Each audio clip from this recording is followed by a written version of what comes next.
We have a couple items on the agenda that are outside folks. First, if Chairman Dollar has a proposition, we'll take a look at, and we also have a presentation from Georgia Technology Authority this afternoon. We're going to go with have a hearing and vote if the committee so desires on House Resolution 1239 today. What I'd like to ask is, if you're in the public, there is a sign-up sheet if you'd like to speak. From my old days in public hearings, they usually ask if you're for or against, or either one, and to me it doesn't matter. Just so don't feel like you got to sign up for or against. We don't want to quell folks' input. So if you want to speak, if you would just sign up for that. The members of the committee will let the gentleman make his presentation, and if he would take questions from the committee, we would ask them. Ask the committee members if they wish to opine on the bill to do so when we get a motion before us. We can ask questions, but let's not get into a debate until we have a motion to debate. With that said, Chairman Dollar, if you're ready, we have House Resolution 1239 LC 344075. Thank you, Mr. Chairman. Yeah, we're on. This is one of two pieces of legislation I have this year involving development authorities. This piece right here came as a result of two things that happened right before we came into session. There was a situation in Cobb County, and anybody who's in the metro area is probably aware of a bit of a we'll just leave it at situation involving one of our development authorities. There's 150 across the state. There's a piece of legislation right now that I believe it's 921 that I have. It's also in this committee. I haven't asked for a hearing on that yet. I'm still trying to hammer out some details on that piece. And given the nature of this session and the likelihood of any one bill getting to the governor's desk, this bill is a response to, I guess, that situation. It's also addressing a state audit that came out right before we came into session that indicated development authorities needed to do a better job of having things like written state of ethics, doing a better job of Open Records Act and open meetings, things of that nature. So this is kind of just a solution in case we don't get legislation this year. It'll give the House an opportunity to look at development authorities, which by and large do a great job and are a real economic boon for the state. They do some very, very good work, and we want to make sure that continues in the state. But we also have a responsibility to make sure that they're operating in a manner in which they should. So with that, I'm happy to take any questions. I mean, it's a very straightforward resolution. It's a simple study committee. Thank you, Chairman Dollar. Committee members have any questions of the author before we take comments from the public on this matter? Coach Williams. Thank you, Mr. Chairman. Representative Dollar, actually what you're trying to do is get more transparency. Is that where your resolution is? Well, what the bill that I have out now, its main goal is to bring the proper transparency. We don't want to do any harm with the bill, but the goal in that piece of legislation is to bring some accountability and some transparency to these boards. But we don't want to, in haste, do something that might have some unintended consequences. That's another reason that we have this study committee, to look at things such as transparency, such as accountability, but make sure that we're doing it in the most responsible way. Okay.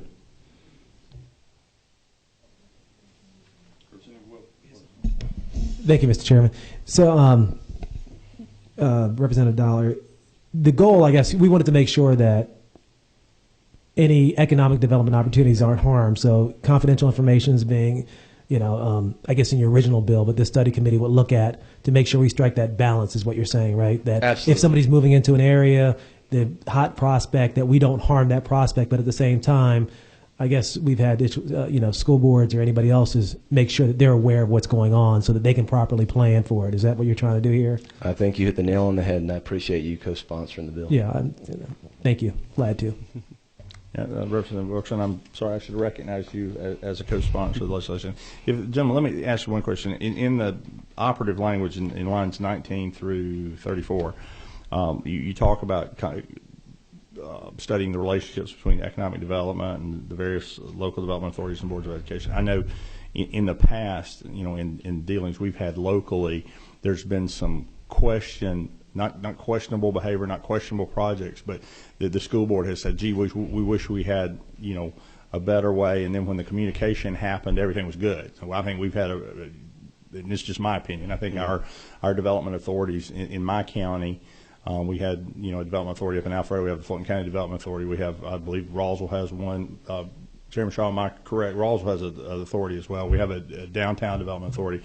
So you're looking at, in this study committee, seeing how those communications are going on today and basically maybe coming forward with a publication of a best practices that could be used to improve the process around the state on an enabling basis? Is that what you're trying to do? Exactly right. There's 150 of these authorities across the state, and many of them already do this, but many do not. And we're trying to get at, there's 150 authorities, and there's, as I've gotten in and looked at this, there's about 150 ways that they do it.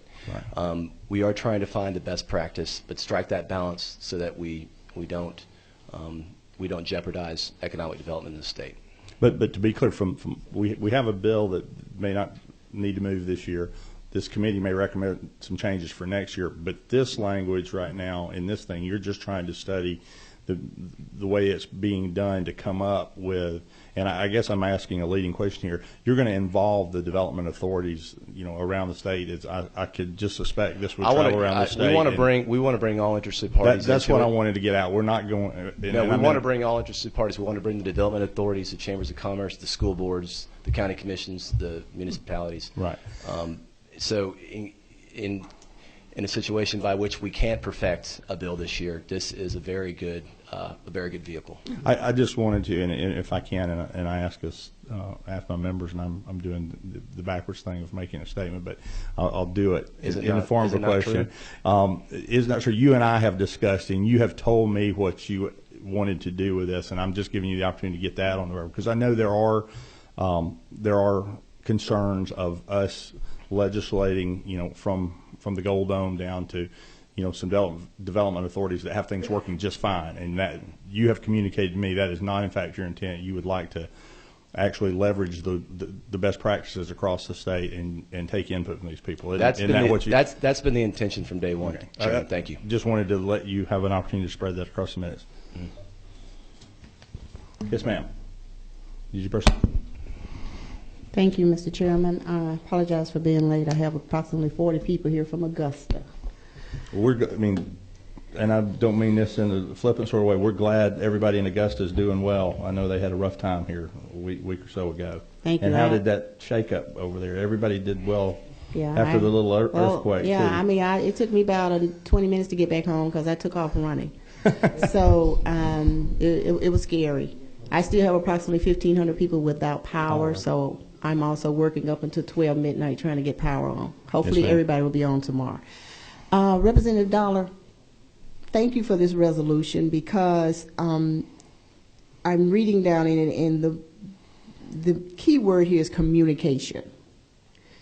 And I'm understanding that from your co-sponsor here, my colleague, Representative Wilkerson, that this will increase the communication between the authorities and the local school boards, the local county commissioners, and all that. Now, I would like to know, even with this study committee that you do, who will be initiating this communication, because it is definitely needed, because we have the authorities and the different entities in our cities that everybody's doing their own thing, and nobody's coming together collectively, not all counties, certain counties.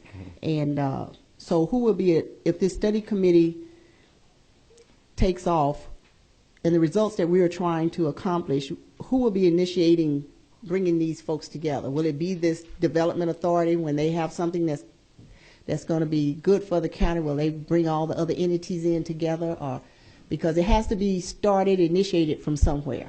Well, that will certainly be one of the questions, and I imagine it'll probably branch off into a few other questions from that base question that will be determined during the study committee.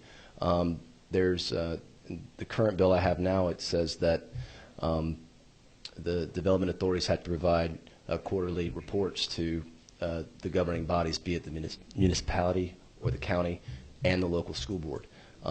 That's one model. There could be others, but just some basic reporting so that the people who are collecting the taxes, writing the budgets, they know the score. They know what they're dealing with. Exactly. Thank you. Subcommittee have any further questions of the author of the proposition? We have some speakers that would like to address the committee. Thank you very much. Thank you, Mr. Chair. Yes, sir. Chairman Dollar, did you take care of your other business in the Capitol, or do you need to? I spoke with Okay. Thank you. First speaker we have, if I can decipher the writing here, Angie Gosling? Giesling. Ms. Giesling. That'd be fine. Wherever you feel most comfortable. I can turn it on over there, or if you prefer to sit down, that's fine. No, not at all. Well, it's a special seat, and you're welcome to it. Yes, ma'am. Thank you for having me. First of all, I want to commend y'all for putting any light on development authorities. We welcome that, and I think that anytime we can talk about the work that we do around the state and the partnerships that we have because of that work is important. So thank you, Representative Wilkerson. I guess Representative Dollar left, but I want to thank you first of all. I am currently serving as the chair of the Georgia Economic Developers Association. So first of all, I wanted to make you aware of that association in case you don't know. It normally goes by GEDA. We have a presence here that keeps us abreast of legislation through Jim Finch, who's with us today, is our monitor. We do not lobby. But we do think it's important, for exactly why I'm here today, that we're attuned to what is going on in our legislature. Today I'm really here because I'm director rather of the Houston County Development Authority. I've also served in a smaller community, my hometown of Milledgeville, where I also was with the Development Authority. But the other thing I want to mention is that I worked for the Georgia Department of Economic Development for many years. So I had the statewide perspective as well. And I don't want to assume y'all know anything, but at the same time, I think that there's an opportunity to talk about development authorities today. Development authorities are authorized in Georgia statute to function as a local government's financing tool, much as you use a local bank in our day-to-day business as a financing tool. There are development authorities around the state that are created by constitutional amendment, that's one, or by a local act for the same purpose. Directors of the authority are appointed by the local elected officials of the city or the county that created the authority. In my case, all of mine come from Houston County. Usually it's a combination of city and counties on that. Each development authority director is required by Georgia statute to attend at least 8 hours of training. This also applies to our board of directors. Currently, there are several training programs available to directors on an annual basis, including what is offered monthly and at 2 conferences through GEDA. The ethical conduct of the directors is one component of this training. Many authorities have local elected officials that serve as their directors, such as the guy we're so fond of, Senator Jeff Mullis, that I know you're all familiar with. He handles this job for his communities as well. Development authorities are governed by the state's open meeting statute, so we follow along those guidelines, and each regularly scheduled board meeting is open to the public. I usually have a sizable attendance at mine, and they actually report out, and that includes our superintendent and my 3 mayors and my county commission chairman. I made these statements just in an attempt to show that the Development Authority's law currently creates a structure for communication between authorities and the local governments. Local development authorities not only serve as a partner with the Department of Economic Development, which I see at least 3 times a month here in Atlanta or at home, but also the Department of Community Affairs, the Technical College System of Georgia, and other state, regional, and local organizations. And we are always working as a team. This is not anything one development authority can do on its own. Working to locate new economic development projects, or importantly to keep in mind the expansion of existing industry. The partnership allows the organizations to offer a customized combination of state and local incentives to create jobs and investment. Based on national studies, Georgia is ranked by Site Selection Magazine professionals as the #1 state as a place to do business. Y'all have heard that, hadn't you, a few times? We tout it everywhere we can, don't we? Much of that success is due to the actions that are taken by you, the members of the legislature. And if I can just kind of, as a side, say thank you so much for what y'all have done, particularly in the last 3 years. It has made a tremendous difference in how we are able to compete.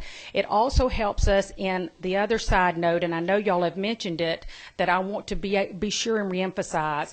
I think this has excellent intentions. Again, I think anytime we can communicate and partner on the work that we do, such as I do with my representatives in Larry O'Neill and Mr. Willie Talton and Senator Ross Tollison, that it is a positive.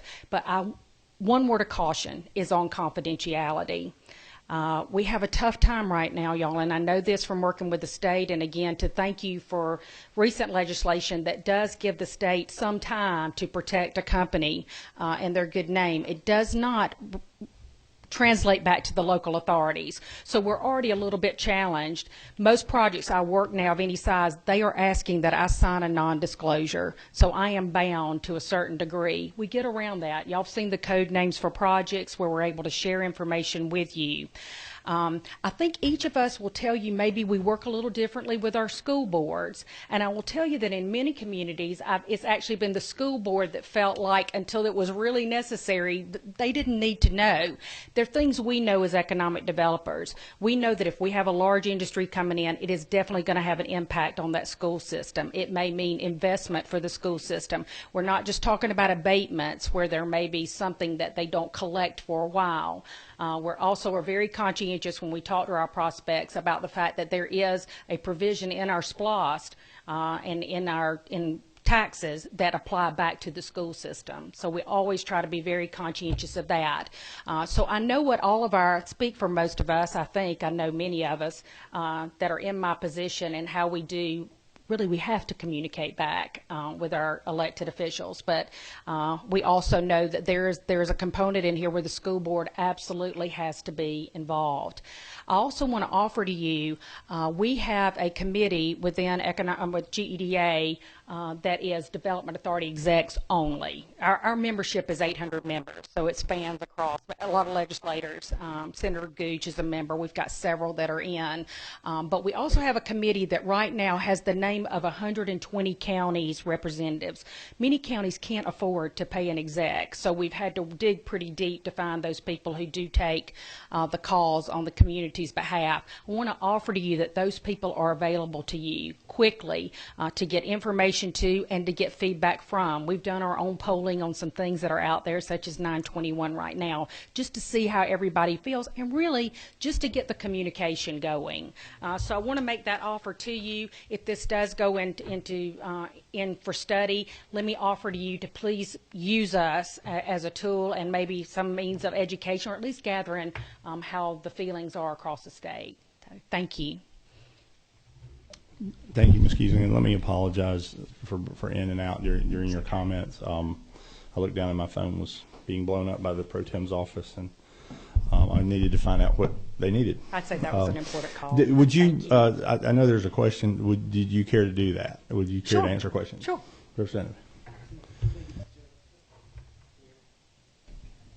Thank you, Mr. Chairman.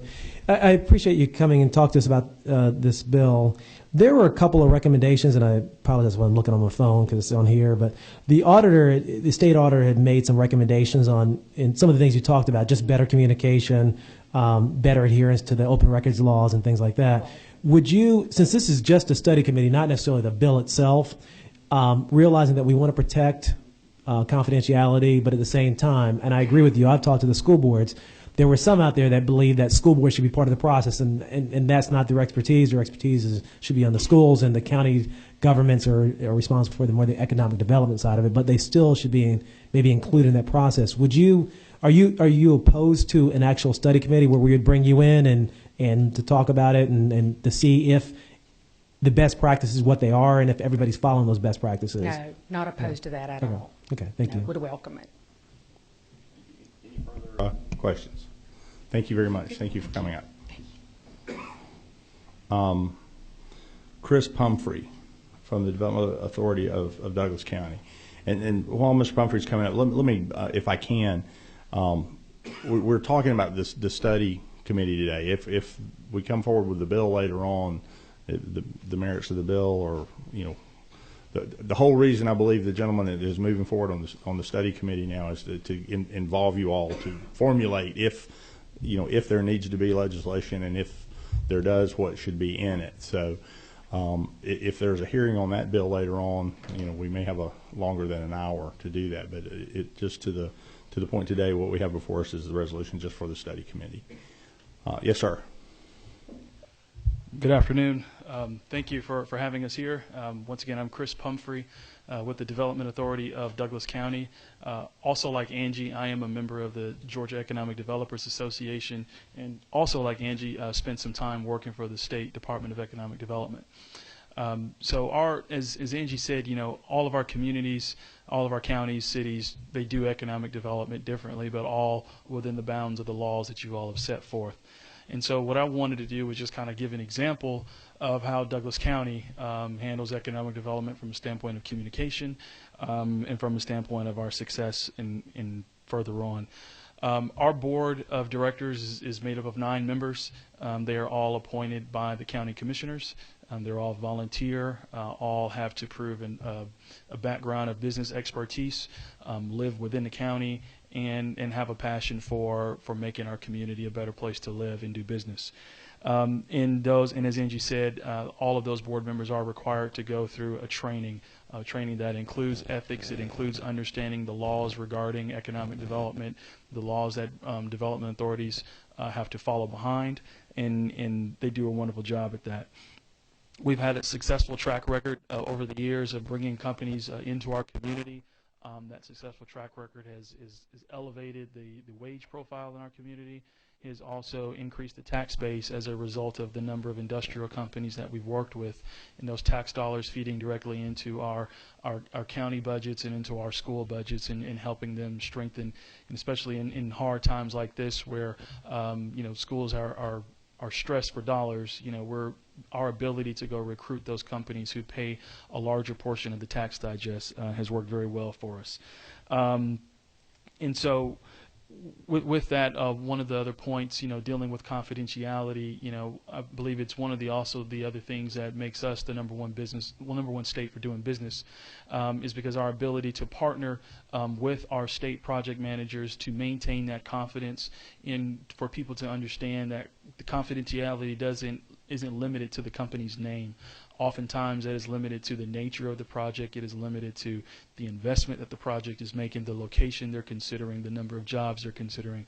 And oftentimes we're under the confidence that, hey, we're working a project, and that's pretty much it.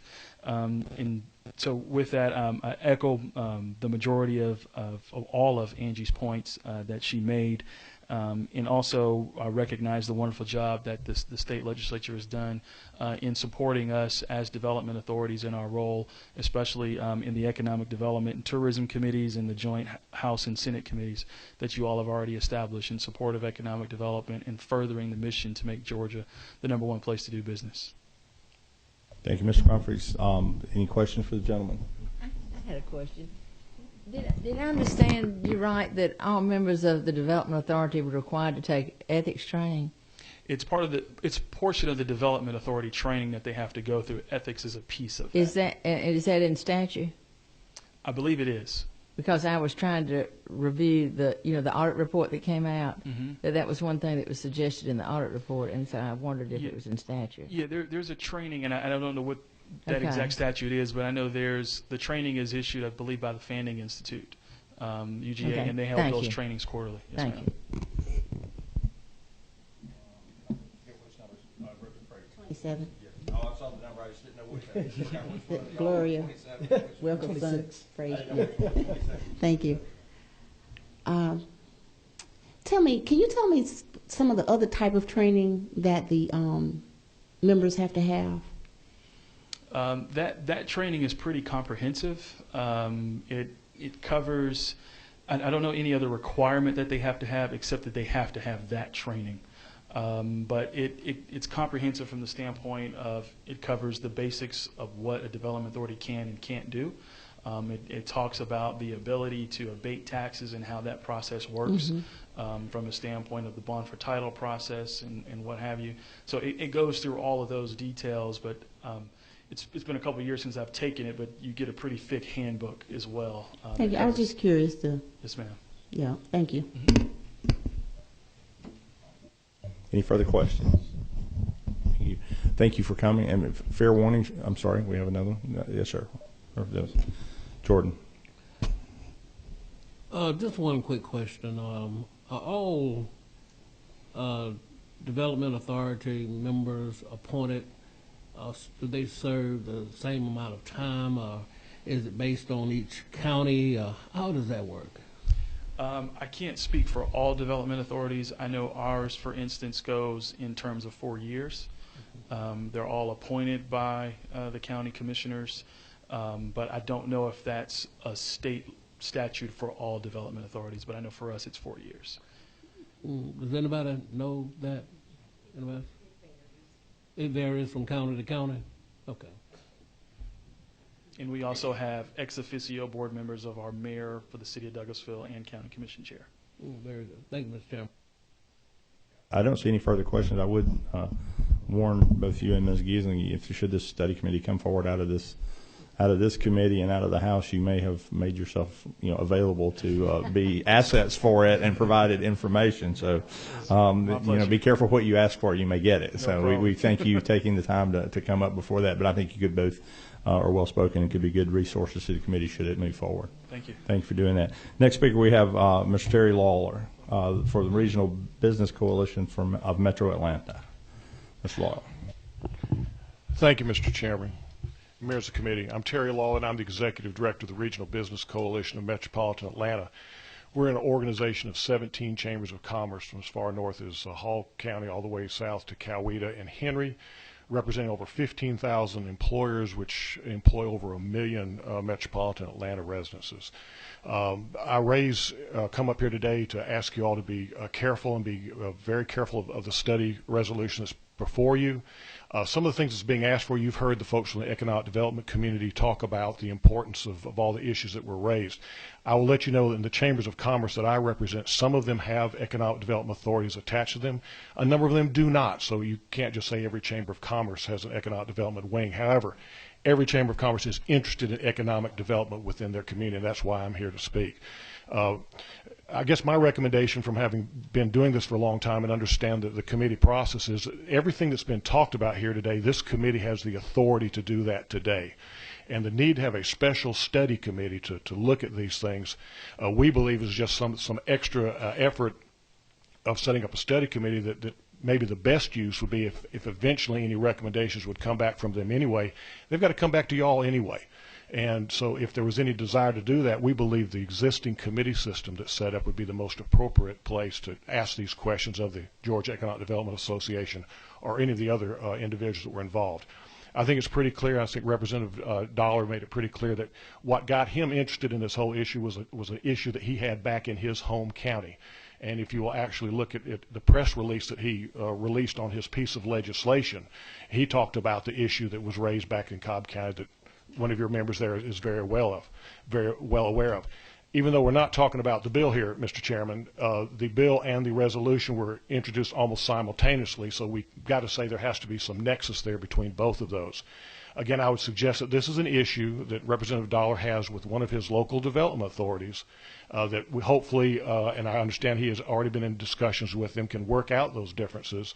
But if there are things that need to be looked at in the way the economic development agencies are being worked at, I think this committee would be the appropriate place to do that, and the need for a study committee, I think, would be just an extra effort that, again, would have to come back to you all anyway. So if you decide to do some study on it, why not just do it at the committee level here?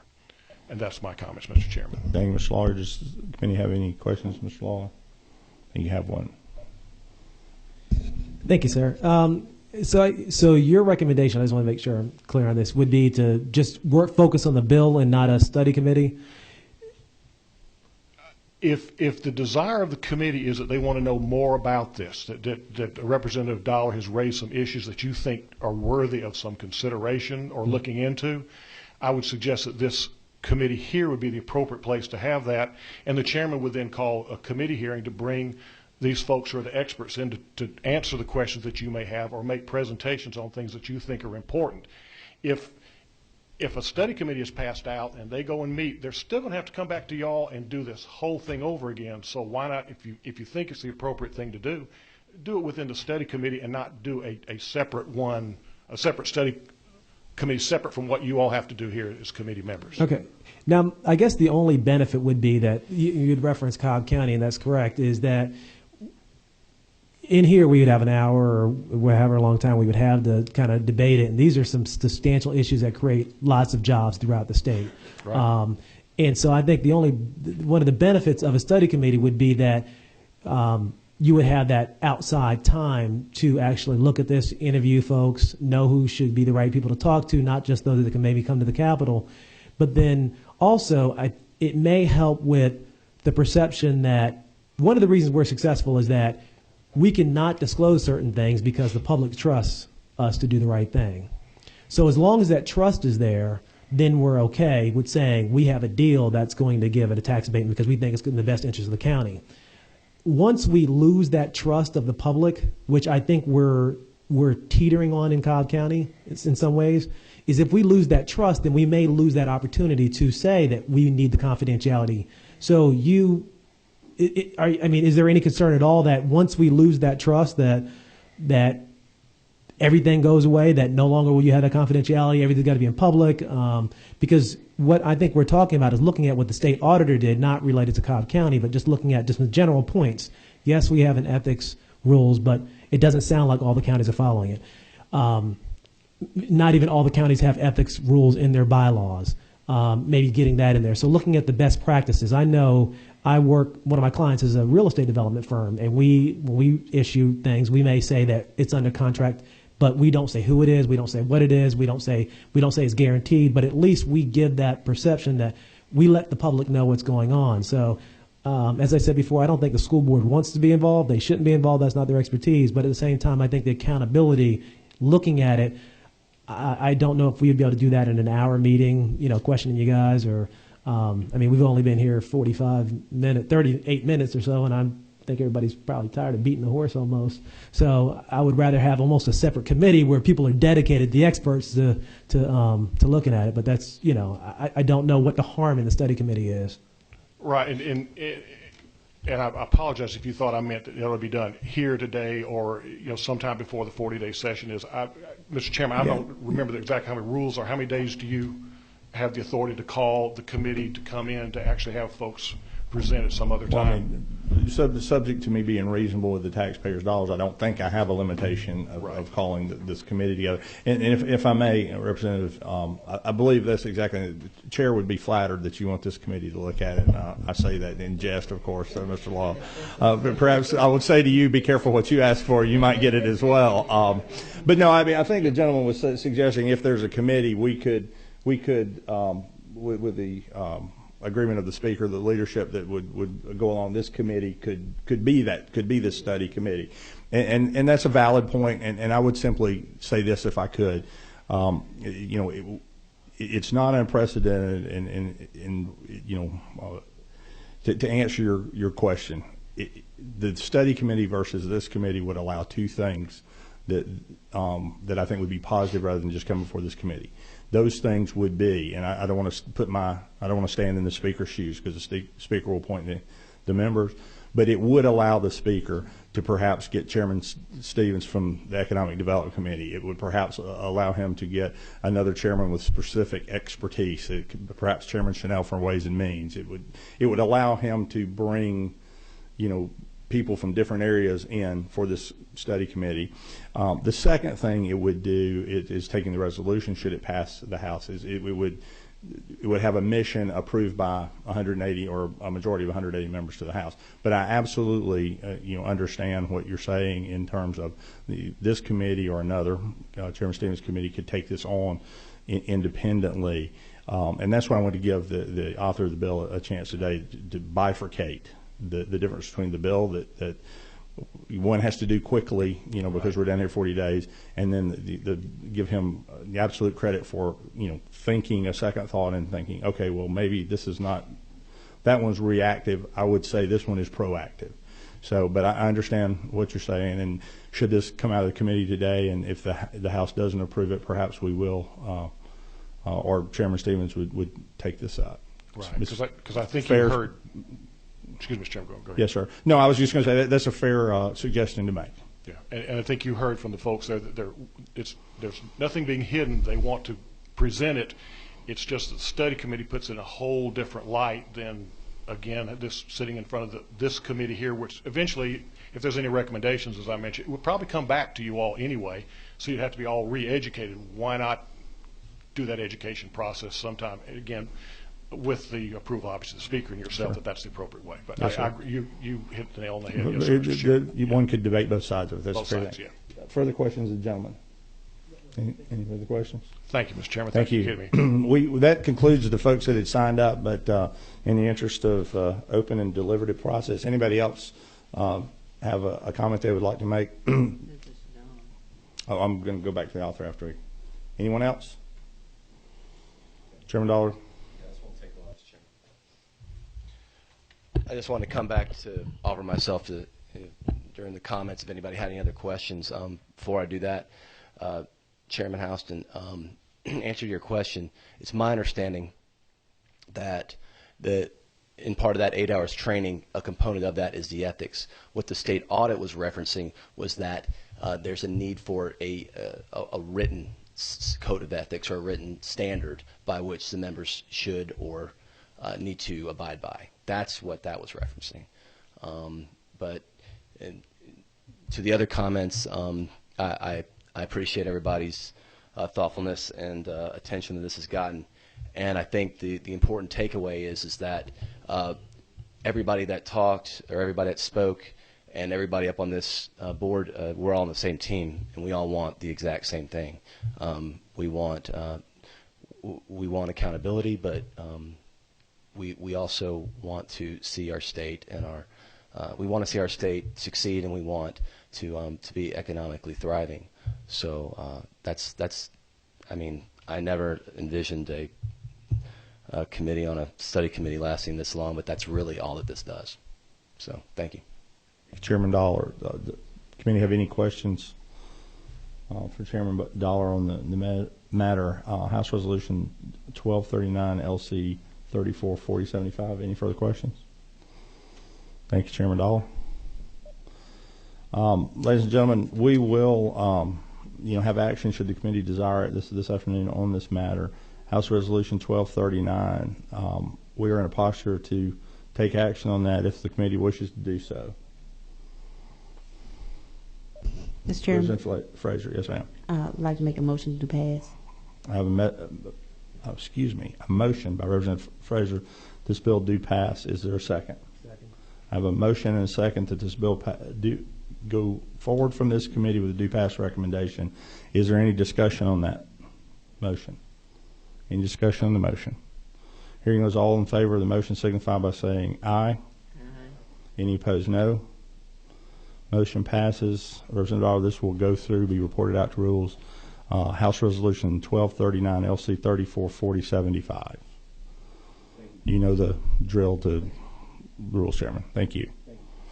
And Representative Dahl, we have, and you probably do as well, but we have the folks that spoke. I would encourage you, should this come out of rules, come to the House floor and pass, to involve at least, I mean, I'm sure you'll involve more, but involve the 3 folks that came up here. That their interest in coming up to speak to you and to speak to this says a lot about their interest in the good of the state of Georgia and the people they represent. Committee members, we have a couple of other items. If Ms. Rhodes, if you would get ready, we're going to get to you right now. As I mentioned, another item on the agenda, 2 really quick while you're standing up. On an organizational matter, I want to welcome Representative Ballinger, our new committee secretary. It was here on the 24th legislative day that we met for the first time, but she was with us last year and is now the secretary of this committee. Welcome in that new position, and thank you for doing that. The second thing that we had on our agenda that I want to bring to the committee's attention is there exists on the OPB website, Office of Planning and Budget, a link to the tax expenditure report. That if you recall, we had the bill last year to beef that up a bit so that we could see tax credits and tax exemptions and how much they cost and what their impact was.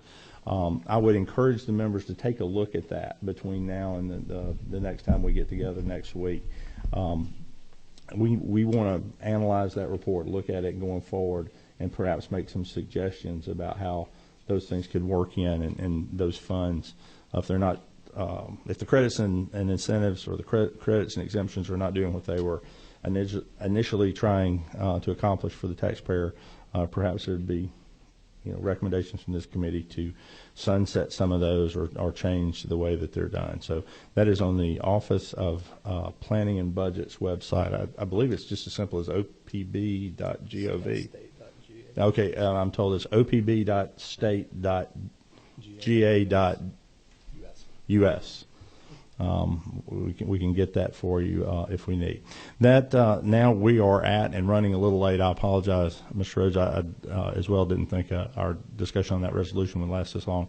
But if you would talk to us about, we know who you are. You've been before the committee before. But I had asked them to come in because the Georgia Technology Authority does a lot for our state, a lot for our departments, and sometimes they're, when I say out there, I don't mean it in a bad way, but you're kind of a dotted line in a lot of places to the various institutions. So I wanted the committee to understand a little bit better about how that goes and the 2 major contracts that you administer on behalf of the state. So, Mr. Rhodes, and I apologize, keeping in mind I think we're going to get run out of the room somewhere in about 12 to 15 minutes. So, yes, sir.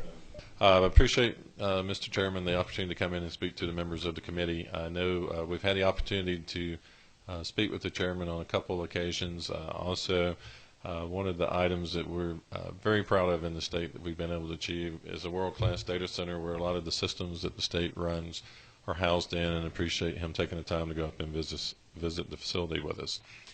But I thought it might be worth just taking a couple minutes and explaining the 2 areas that the chairman has asked us to talk about today. So we won't discuss all of GTA, just the 2 areas concerning 2 service provider contracts and the work that's accomplished in that area.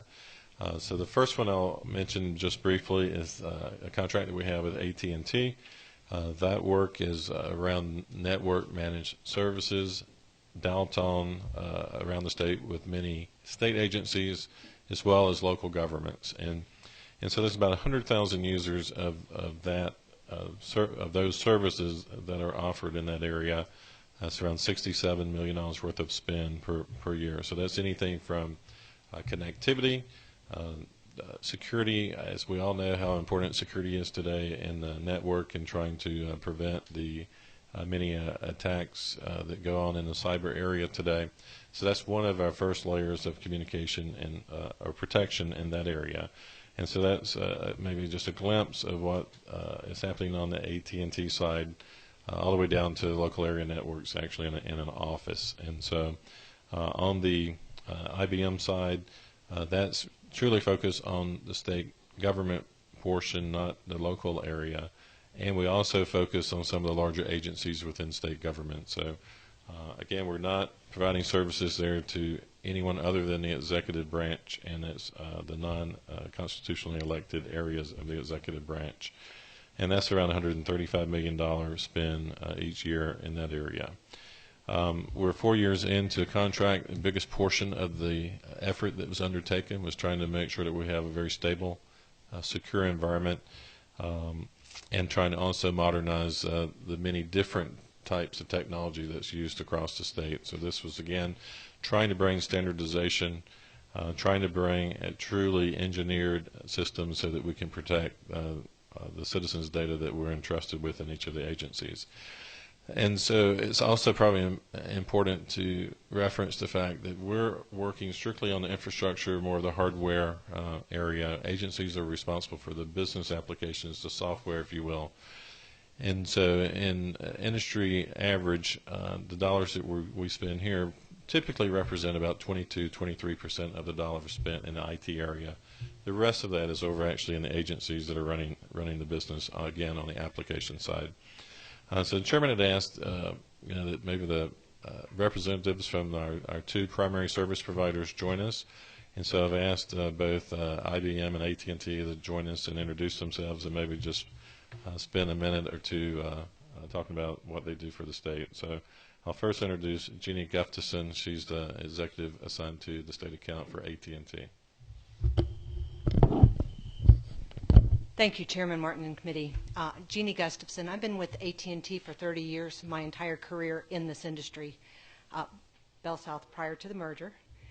And I've actually managed the state of Georgia for the last 7 years. I've been in public sector for about 10. I also manage the state of Alabama and the state of Tennessee, local government, K-12s, and state business. Relative to the contract that we have with the state, we do manage services, and Calvin mentioned the voice, internet access, and we do it for the state agencies, as well as we have a lot of local governments that exercise the contract and have the ability to take the best pricing and best practices and utilize them for the governments. When we came in to the state, I actually managed it prior to this most recent contract, and we actually were in a situation where there was aging infrastructure and a lack of standards, and certainly not the amount of funding that needed to be allocated to bring the state communication needs up to just what was going on in the industry, not even gold-plated. And AT&T, through this contract, was able to make an investment of $99 million into what we were doing to ensure that we could bring standards in and we could really reduce the risks that the state had. When I sit back and look at what we've done, if I wanted to highlight just a couple of things, our goal is to work with the agencies and really solve their business problems. I think what I'm most proud of is the amount of cyber risk that we've reduced out of the environment. We manage your internet access. We have redundant networks, so if one fails, it immediately fails over to another one. We use the standards that AT&T uses for itself in securing the network, and we do those same standards for the state. So typically, you don't even know when cyber attacks are going on because we're proactively monitoring and managing that behind the scenes. I think that in and of itself is one of the elements that I am most proud of in the contract. Because we do the voice and we do the local area networks and wide area networks and the gamut, we also look at what the agency needs are. And if I were to highlight a few of the agencies that we've really had what I would consider strong accomplishments, the Department of Natural Resources was utilizing a service that was a best effort service to keep their parks connected to the network and to collect their revenue stream. And as a best effort service, if it went down, and you know parks are not right here in the metro, they're in the hinterlands, typically it was difficult to get things restored. And we were able to build a solution for them where we could put broadband services in that we would manage and have a backup to ensure that the parks would stay connected, and especially on the weekends when they have their greatest revenue stream. We looked at another solution for the Department of Driver Services, and they also were using a best effort network as opposed to something that was a little bit more robust and resilient. And we were able to build a solution for them using wireless data as a backup. So if a primary circuit went down, we were able to switch over immediately and they would not lose any of that transmission. So our goal is really to work with the agencies to understand their needs and to make sure that we can solve those through this contract. AT&T is deeply committed to the state. We have a large number of employees in the state. We have our AT&T Mobility headquarters here. You all know that, Bell South and now AT&T. And we appreciate the ability to do the business that we do with the state and for the state. So thank you. Mr. Chairman, if I could introduce Bel Siskowski with IBM, and I know we're getting close on time here. So.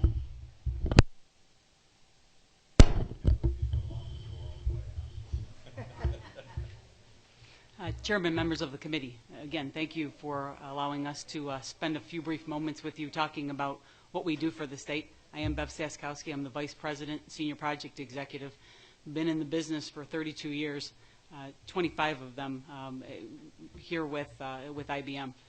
And the last 5 years with the state of Georgia in this privatization relationship.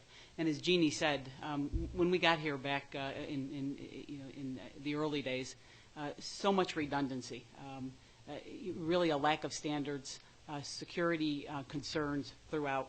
So our focus primarily was on stabilizing the environment, securing the environment, and most importantly, bringing a level of transparency in chargeback and how consumption was managed across the IT services, the information technology services that the agencies were using. IBM has been in the state since 1914. We live here, we work here. We have about 10,000 individuals, both actively working and retired in the state, contributing to the tax base. So this relationship with the state of Georgia is very important to us. It's important because we consume the services that we're providing. As Jeannie said, we work very closely with the agencies on some of the most critical efforts. For example, the Georgia Bureau of Investigation, a sex offender registry tool, is infrastructure service that IBM provides, the application rides on. Another very critical implementation, the Department of Revenue integrated tax system. It constitutes 57 commercial grade servers that support that infrastructure, that support that application. And for the past 2 years, the tax event has gone flawlessly, frankly, in terms of its performance, in terms of its security and availability to the citizens of the state that use it. Department of Public Health is another great example. They just recently rolled out their vital records, or in the process of rolling out their vital record system. Everything from birth records, death records, marriage records, things that are critical to the constituents of the state. So it is our objective in this privatization effort, very proud of the work that we're doing here, and frankly, work that isn't being done in any other state, but I think envied by many other states, as Kelvin will tell you by the reference requests that he receives. Very dedicated to ensuring that the stability, the reliability of these systems is there. Mr. Chairman, we've all mentioned security, and I always like to give a number regarding that because the number has climbed to such a huge number. There's 1 million attempts for intrusion, probing, and the scanning that goes on with state systems across their network every day. And I used to think that 1 million would be a high number if it was even a monthly number, but well over 300 million attempts across an annual period. And so that's probably the biggest charge that we have in trying to help agencies protect their systems, and more importantly, the citizens' data that reside on those from just a privacy standpoint.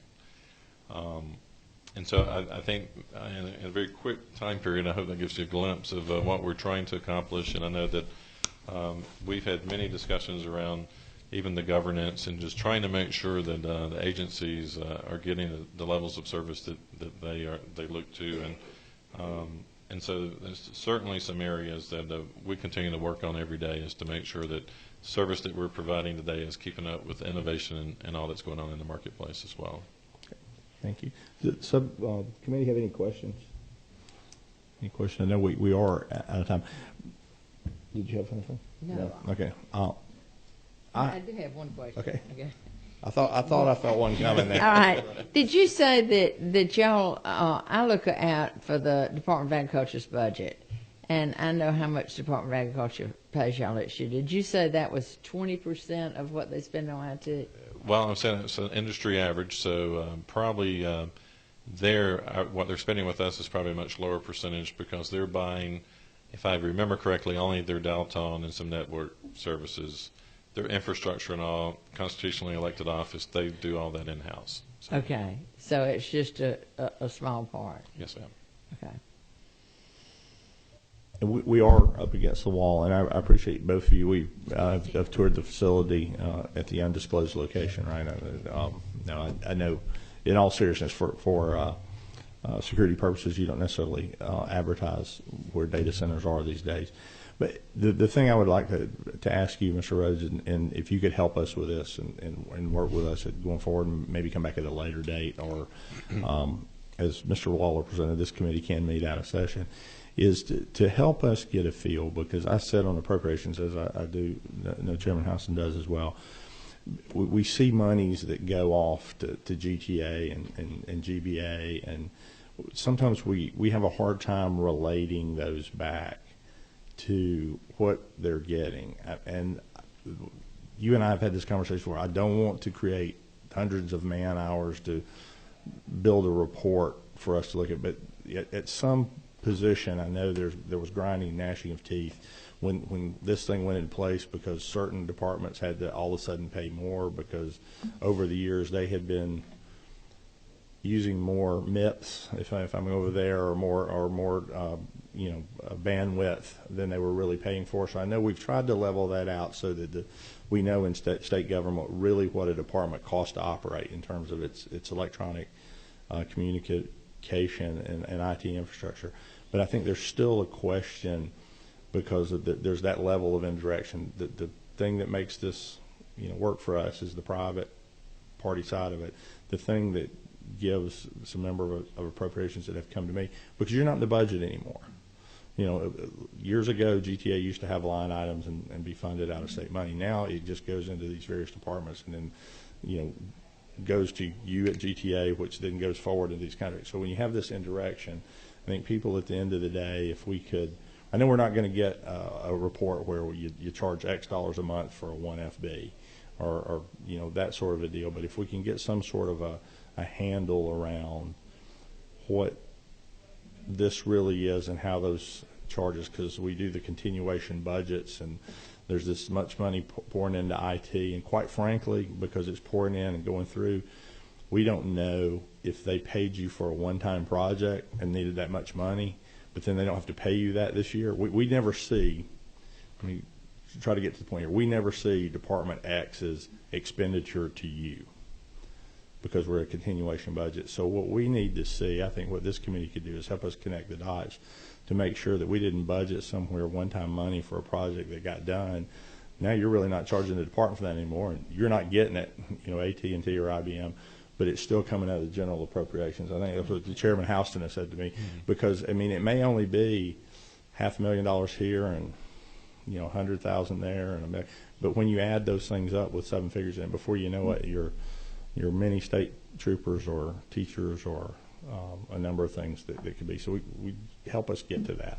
I don't know if that's a mission that you've been given to keep an audit of that, but we'd like to kind of see really what your revenue side looks like from each department on a year-over-year basis, and make sure that what we're appropriating is getting to you, because there have been cases around here where money was appropriated from one process and spent on another, which would really be before it got to either one of you ladies or even to you, Mr. Rhodes. If you could help us do that, I think that would help. Right, we can certainly help with that. A real quick answer would be is that we're every budget cycle we're right down to the laptop that's on someone's desk and rolled up to the agency level. Right, but you bill them for that. We never see that in the budget process. And I think Chairman England would appreciate that. Maybe perhaps Chairman England does, but I don't think he even gets that all the way back. And I think we could help him. Right, and we can certainly provide you any level of detail you'd like to see there. Very good. Well, if there are no questions, thank you very much. Thank you for your patience in waiting on us, and we appreciate the work you do. If there's no questions or comments.